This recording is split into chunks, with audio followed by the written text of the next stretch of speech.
Oh, good morning, everybody. I hope you're having a fantastic day, no matter where you are in the world, and welcome to our first live event of the year, How to Nail Proactive B2B Account Management in 2023 with Ambrose Blowfield.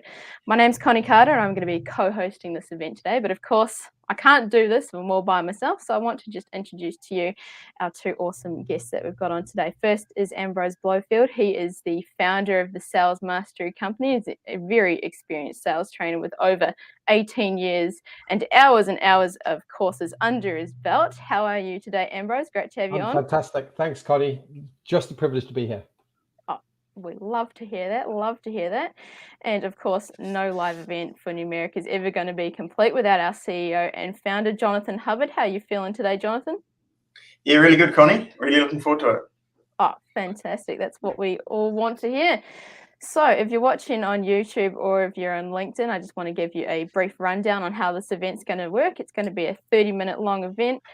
And what we'll be doing is it will be an interview-style panel discussion where Jonathan and I will be asking Ambrose some questions around proactive account management to draw out some deeper info that you can use to help your sales team manage accounts better this year. And if you've got any questions throughout this show, just feel free to post them up on LinkedIn or YouTube, and we will answer them as soon as we can. So with that all out of the way, I'd love to hand it over to Ambrose. Ambrose, could you give us a little bit of background on proactive account management and talk us through your experience with this, please? Awesome. Thanks, Connie, and thanks, Jonathan, for this opportunity. This is something, as Connie mentioned, I've been teaching coaching around the world for many, many years. And particularly with my background coming out of Procter & Gamble in the UK, they really kind of drilled this into us again and again and again. Some might even say brainwashing around what is best practice. And as Connie's correctly said, the key difference between customer service, which is often going the extra mile for your customers when your customers ask you to do, which, by the way, is commonplace and something that most people believe that they do. In fact, vast majority of salespeople actually do go the extra mile. That reactive side of things, it's very useful, and it would be noticeable if you weren't doing it, but it's not noticed so much when you do a great job of reactive work. The only way to truly grow a sales territory or a set of accounts or set of clients is proactive account management. So I'm a big fan of having the word proactive next to the word account management because it reminds us of what we're trying to do. And whether you're the sales manager or the business owner or a territory manager or account manager, your role is to be as proactive as possible. If you look to what Stephen Covey wrote about in his 7 Habits of Highly Effective People, and he talked about the time management matrix, and quadrant 1 is the reactive firefighting whirlwind of life where you're reacting. And that's something salespeople are going to spend a fair bit of their time doing. But if you actually analyze someone's life, and particularly for a salesperson, and especially for an account manager, the time they spent being effective in quadrant 2, which is doing important things before they become urgent, that's what drives their career. That's what drives sales growth. And so this is really important to understand. And the last thing I'll just cover off before we take a breather is to remember there's a difference between account management and key account management. So as a general rule of thumb, most people know the 80-20 rule. They know that 80% of their income long-term normally comes from 20% of their customers. And as a result, most people rank customers into A, B, C, or gold, silver, bronze type customers. But within those A's, there are the super A's, if you like, and those are the key accounts. So if you're managing the best of your A grade customers in your territory, then yes, you're doing key account management. But if you're simply managing, lower A's or B or C grade customers, then there's nothing wrong with that. You've probably got hundreds of customers to proactively manage. So time's a big factor in your life. But that's regular account management. So please understand the difference between the two. There's not one better than the other. One is longer term focused, key account management, and proactive account management you normally manage year to year to year. So hopefully that gives everyone clarity and overview. Yeah, it's really good, Ambrose. And I was thinking about that. It's always a good thing to think about, I reckon, from a sales person's perspective, is you're going to spend, 2,000 hours or so a year on your customers, and you have the choice, don't you, as to where you spend those 2,000 hours. And if you take that kind of higher level sort of overview, looking down on the year, so to speak, you go, well, where do I really want to be spending my time? and which customers are going to give me the best results, which will be seen in my numbers. That really ties in with your key account manager sort of concept, doesn't it?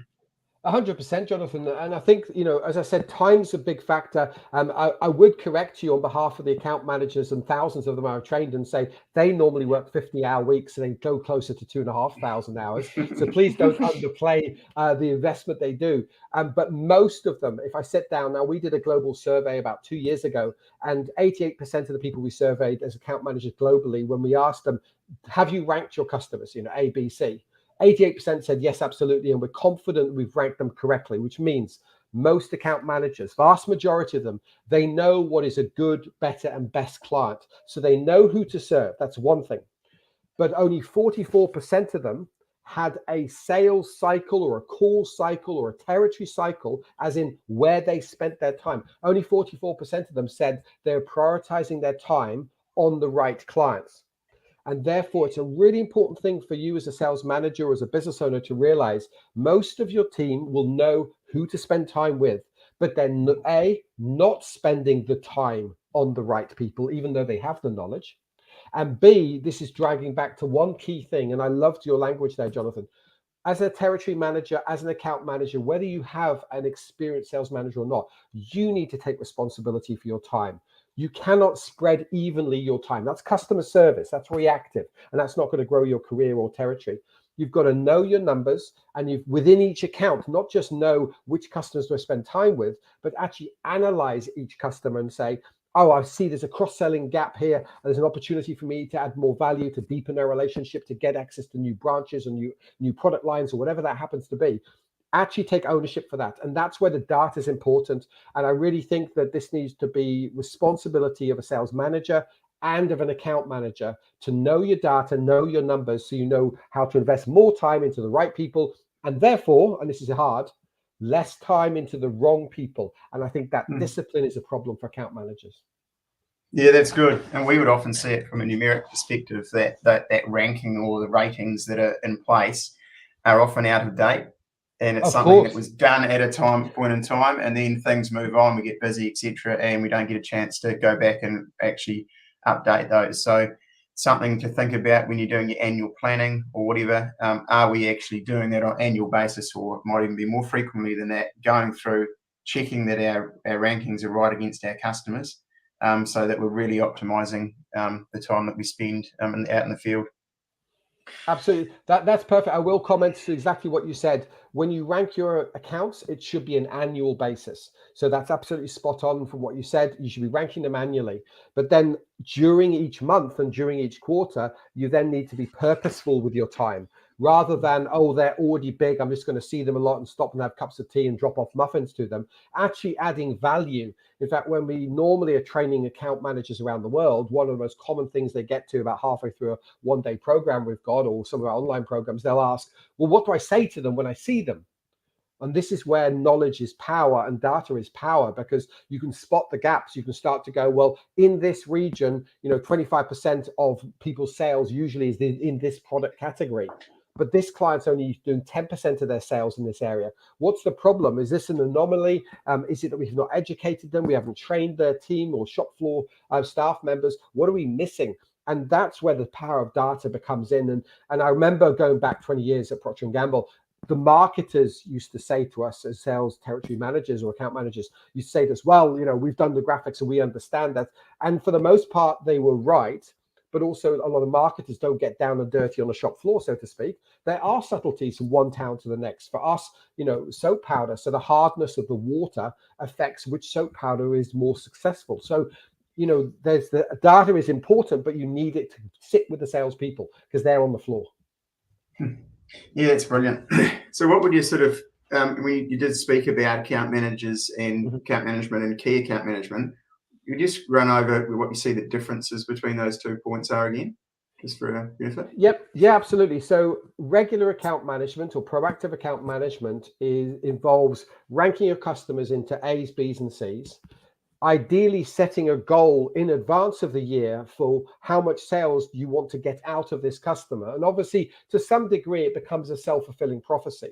Because if you decide this customer is going to grow by 25% and they're B grade, and by the end of the year they might be an A grade customer, of course you're more likely to invest more time. And because you're more likely to invest more time, of course, they're more likely to grow. So it's a little bit of a self-fulfilling prophecy. Hence, knowing your numbers and being able to plan and strategize is key. Key account management, however, is, let's say you had 10 A grade accounts. The chances are 2 or 3 of them, you'd almost shed a tear if you lost them. In fact, your heart would probably skip a beat and you'd be breathless for a moment if they said they were ever going to leave you. There's those ones that your house, your mortgage, and your paycheck's probably riding on in some way, shape, or form. Now, those guys, you need to go a lot deeper. You should be taking a 3 to 5 year long-term strategic approach to those accounts. Not to say you wouldn't be tracking them month to month, but when you strategize, you don't strategize just once a year. You actually start to think 3 to 5 years into the future, because that's what you're building the foundation of your territory, your business on. And those are 2 different skills. However, the thing they've got in common, both need to know the numbers, both need to be strategized, both need to have clear goals, and you've got to be proactive. If I was asked, as I often am, particularly when I was doing a lot of conference speaking pre-pandemic, what's the differentiator between a good and a great account manager? Often for me, I'll say to them, however much time they're spending each week proactively working on their accounts to lead the relationship, as opposed to how much reactionary stuff they've done. You show me somebody's working week, oh, I know my call cycle, these are the clients I've chosen to see, not, oh, I've been called to see. That's the differentiator. If it came down to one thing, it's where they invest their time. Yeah, that's excellent. So it's really thinking about your key accounts and the ones that are going to make the biggest difference to your future years, isn't it? And investing in those relationships. Perfect. So key account management is future years. Account management is future year. That's the difference. Yeah, that's good. And often thinking about it, we've talked this before, but it's often thinking about the potential within that account. You might be doing whatever 100,000, but there's a potential to get that to 5 million if you're really cracked it. And that actually goes to motivation, doesn't it? Because you can see a large prize there if you start to invest the time into that. Well, if I could pick up on that point, so now let's talk about where does account managers get things wrong? They're often people. So they can get very distracted by nice, smaller, low growth clients who make a nice cup of tea or coffee, or got a great bakery around the corner. So they get distracted by that, and they're often heart-based people. So they'll do what they're told in a reactionary sense, and therefore the customers are deciding how they spend their working week, as opposed to they and their sales manager strategizing their working week, month, quarter, and year. So I think that there's a naughtiness there, if you like, for the vast majority of them, and you know who you are, because it's 99% of the thousands we've trained over the years. And again, we're all guilty of it. I did the same thing myself. I might even be guilty of doing the same thing today as well, despite knowing this. So having those disciplines and making sure you've got a culture of accountability around where you invest your time. And as you said, you don't just sit there going, oh, I want to go from 100,000 to a 5 million client. There's got to be things to achieve around there. So you've got to use tools that are going to add value. And I would also say to go from 100,000 to 5 million is going to take years typically. And most people, humans, this is not just account managers, struggle with motivation, which only have a long-term payback. You want to be able to feed that motivation to feel like you're making progress every month and every quarter, to stay motivated. It's a real challenge. Not everyone has intrinsic motivation that allows for delayed gratification. So that's a challenge, motivation and discipline. Yeah, that's great. And so what do you think sales managers need to look for in this whole process? I think there's a few things. The first comment I'd say is I think most sales managers, I appreciate they often get promoted from being an account manager themselves or a territory manager themselves to becoming the sales manager. And the first thing is for them to realize that their job now is to achieve success through their team. So they need to deeply understand every member of their team. If they were, like 80% of sales managers we've coached globally, were promoted because they were very good themselves at selling, that means that they're very good at working by themselves to achieve their own outcomes through themselves. And they've also had a very externally focused role. So the first thing is get to know your team on an ongoing basis. So do make sure that you're coaching them one-on-one weekly or fortnightly and no longer than that. Make sure you've got the regular meeting cadence every week with your sales team to create that accountability. It's a very structured process that we often spend ourselves, we're often hired to go actually run sales meetings for people just to make sure that hour a week is nailed, because it's such a critical one. And then, of course, it's to help with the strategic planning. As a sales manager, sit alongside your account manager, say to them, look, who are your top 20 customers? What are your goals in terms of turnover or GP goals for the year ahead with this customer? And then how do you think you're going to get there? And the first thing will be, well, I need to spend more time with them. And it's like, great. Well, then what are you going to spend your time doing? Not just showing up and throwing up, which is a saying that people talk about in account management. And that's where the proactive side comes in with it, isn't it, Ambrose? 100%. At the end of the day, our job in sales is to lead conversations. Now, I know that the reason for today's topic, but the second part that Procter & Gamble spent a long time training us on is the ability to master meetings. That's one, account management and meeting mastery is really my two favorite topics to speak on. And the key when you're mastering meetings or mastering conversations at the base level is you need to lead the conversation through questions. Make the customer or client do the bulk of the talking, because if they're talking, you get the time to think and adapt where the conversation is going next. So you literally, as Connie said, not just be proactive in leading a territory over 12 months, but actually be proactive in running every meeting and every conversation, so you steer it where you want the conversation to go to achieve the outcomes that you've strategized with your sales manager that needs to happen. So it's be proactive in all of what you do. That's the key to a successful life. Yeah, that's good. And I think we've definitely proved that point. You feel like you're in more control too, don't you, within the meeting? If you have that plan that you've got, that you've worked out. It might be just something you do for 2 or 3 minutes before you're going into a call if you haven't had a chance to do some further planning. But you feel like you have the plan. You're not sitting there going, okay, what am I going to do next? What are they going to say? You've got something you've got a sort of a true north to sort of fall back on. Is a big part of it. Absolutely. And how should your sales managers and your team really track their progress? Obviously, the last 20 years, I go back to, P&G days, over 20 years ago, we tracked it in Excel spreadsheets. Then people started tracking in smart sheets. Obviously, the databases have come and gone. CRMs have improved dramatically. But ultimately, we're trying to get as accurate up to the minute information as we can. I would say that with the affordability of softwares these days, there's pretty much no excuse for a sales manager not to know the status of every one of their account managers. But the bit I want to stress is that ownership ideally would sit with the territory manager or the account manager, supervised and supported by the sales manager, but the empowerment should cascade down. Now, a lot of our clients are small to medium family businesses. So at the start of their life, it might be the first 5 or 10 years, typically the sales manager partly was the business owner or one of the business owners. They drove the goals, they drove the strategies, and the ownership sat with them. They galvanized the team and they started using a CRM to manage people's activities. That's all good and well, but that's still a small business mindset. Most of our customers come to us when they're making that transition or have made a transition into being more a medium business mindset.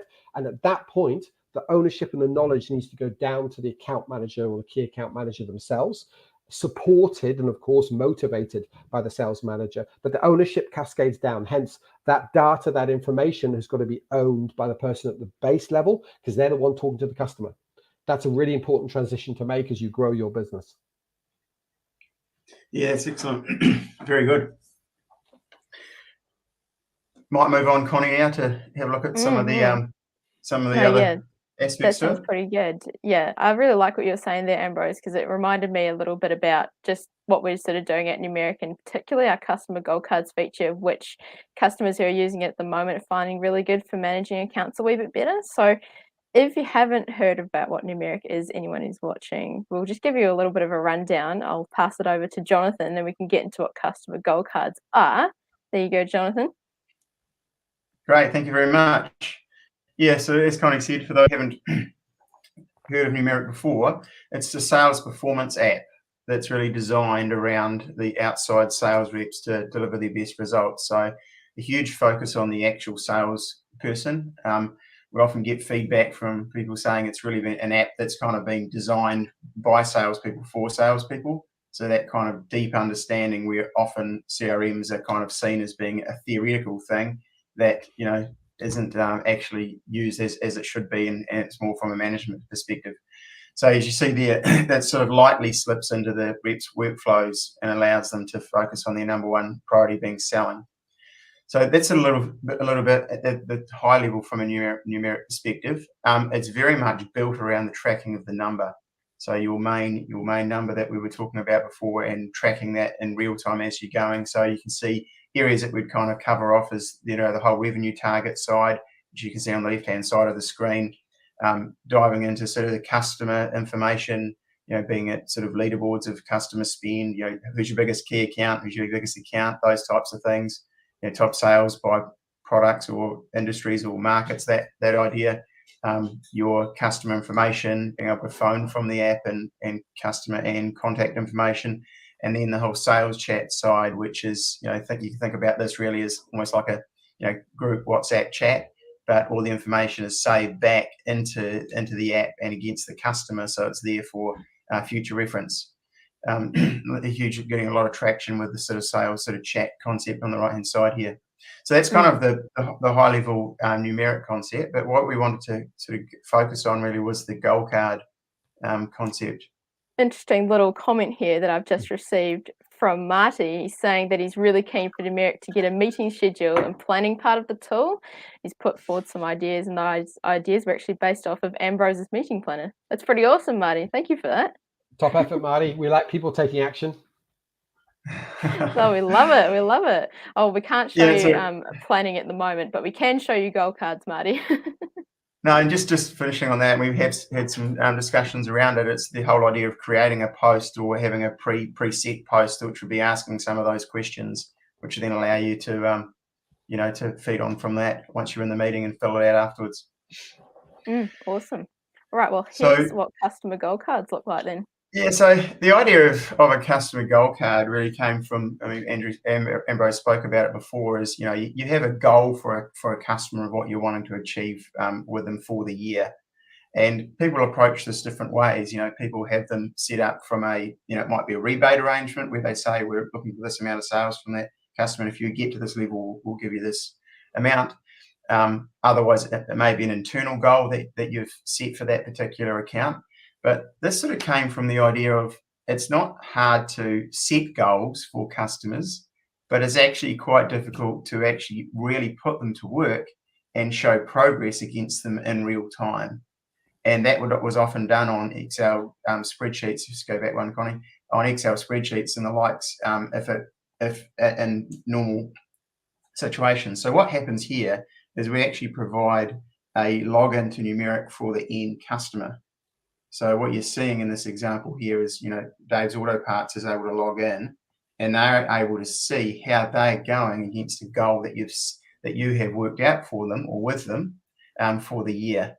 So you can see here there's a goal there of 15,000 for the year. You can see what they can see in real time as sales are coming through, how they're going against that target. And then, of course, they get the baseline reporting that Numerik is well known for. So they can see, are they in the green or are they in the red against that goal? So are they on track or not? They're then able to drill down into that data, you know, to see the image on the right-hand side starts to just show them what's happening at the product group level or product level. You'll see on this goal card, though, that it's got that little reward icon there. So if we just flip to the next one, what this allows you to see is you can start to see how you're going against the targets that's been set. So this example we're showing here is actually a goal you've set them for a promo. So it doesn't necessarily need to be the goal for the whole year. It could be a goal for a promo. And you can see this is, you know, buy 40, get 10 free type thing. So the customer is able to see, how am I actually going on that promo? And that sort of starts to, okay, well, I can need to buy another 20 units to get one free, and there's different hierarchical, different tiers you can set up here. So, you know, you can see we've already earned level 1, but we're on the hunt for level 2. So you're keeping moving forward. Just moving forward. So that kind of is great for the tracking of rebates as well. So yeah, that's the card, and explained in a little bit more detail here. You've got the annual goal. They're watching their progress in real time. So the example of using it for rebates would be another use case where rebates are put in place to drive behaviour. But often what ends up happening is we pay a rebate at the end of the year with the customer not even necessarily realising if they'd achieved it or not.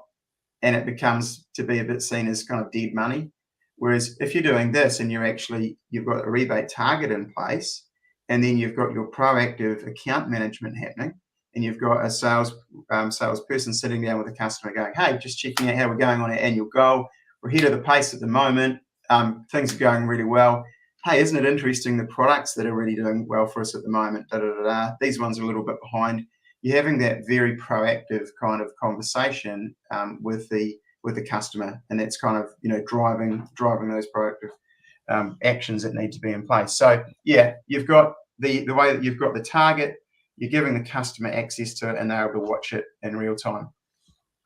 And as Ambrose said, if you're sitting down at the start of the year to start proactively thinking about how you want to manage those accounts, this is something that you could include in that process, making these goal cards. Well, I talked about passing the ownership down from the sales manager to the account manager. Now this becomes a shared goal between the reseller or customer or client and the account manager. So you've delegated the authority and the ownership down. I can see clients being motivated by this. I can see reps being motivated by this. But the biggest thing I want to comment on behalf of the thousands of sales reps, it's going to save them so much time doing admin and Excel database work, around is the client up, are they down, are they going to miss out on the goal? It just does it for them. They should not be spending time doing that, because the account managers should spend time in customer contact, not analyzing the data. So this will be a time saver. What a blessing this will be. Especially we can look at just have a look at how the data is presented right there. They can see exactly what products they've purchased, more than last year or not, see their progress in real time. Yeah, and what we're seeing with it is where companies are working out where the potential is within their customer base. So to Ambrose's point before about where the key accounts, where the dollar's going to come from, we're seeing examples where people are saying, like, let's look at our customer base and let's look at where, say, our competition has some pretty serious traction, and let's go after those customers by giving them targets to achieve for the year, and giving them obviously the log into the goal card so they can watch progress. So what that's actually doing is it's starting to grow the accounts where the potential is, rather than just sort of doing a broad brush approach across everything. And we're starting to see some really good traction in that area where you've selectively thought about those customers. You may not be doing a lot with them, but you're giving them this tracking. That's a point of difference for you as a company, because their current supplier or doesn't give them this sort of visibility into how they're going. And the rep feels really good about it because they're able to go in, they get their own view of this. So they're able to go in and say, hey, this is where you're at. This is how you're going against the target. So it's kind of, you're looking at it from both angles and getting some wins off the back of it. So yeah, that's sort of in a nutshell, just the customer goal card thing. So yeah, really great for running rebates, running promos, just setting annual goals. You don't have to set a reward. You can just share your sales and how they're going against the target. It doesn't necessarily have to be a reward in place, but if you want to, you can have those rewards running. So that's a wrap on the customer goal cards, Connie. No, absolutely fantastic. Thank you for that, Jonathan. Really appreciate it. Just keeping an eye on our time. I think we're just about ready to be done here. So I just want to wrap it all up real quick. But yeah, thank you so much, Ambrose, for giving us your time today and joining the show. Really, really liked what you shared today. It was really awesome. And if you'd like to get in touch with Ambrose for any sales training, that kind of thing, flick him a message on LinkedIn. Otherwise, where can we find you, Ambrose? Easiest thing is to go onto our website, which is salesmasterycompany.com. Awesome. In the name tag. Awesome. Very organized. Cool. You try. Awesome. And thanks so much for joining today, Jonathan. And if you'd like to get in touch with Jonathan, just flick him a message on LinkedIn. He'd be happy to answer questions, or flick him an email, jonathan.hubbard@numerik.ly. Very good. Cool. Awesome, everybody. Hope you got some actionable stuff out of our session today. And other than that, have a truly awesome rest of your day and week. And we'll see you in the next one. Take care for now. And we'll see you later. Goodbye. Thank you.